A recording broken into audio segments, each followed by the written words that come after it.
अरे ये होता है सोशल मीडिया का पावर। काहे टुनटुन यादव के हई छठ के गाना आज जाके सोशल मीडिया पर वायरल भइल बा। अरे कवनो फलवा जे भी टुनटुन यादव के फैन हुई एगो वीडियो के पूरा देख के जाइए जा, वीडियो के लाइक और शेयर जरूर करिए जा। काहे से कि इनकर पंच लाइनमा सोशल मीडिया इंस्टाग्राम फेसबुक पर तबाही लाइल बा। अरे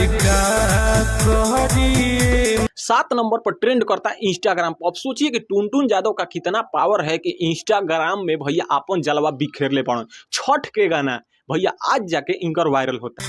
अरे करत बानी इसीलिए नहीं कहा जाता कि टुनटुन यादव रंगदारी गाना के ब्रांड एम्बेसडर बनन। इनकर गाना जितना भी आवेला तहलका मचावेला। मांगी के भिखियाए छठ टुनटुन यादव के कोनो गाना तबाही तो मचेबे करला, चाहे उ रंगदारी गाना होखे, चाहे भोजपुरी में कोनो गाना लावस, चाहे कोनो छठ के देवी गीत लावस। अरे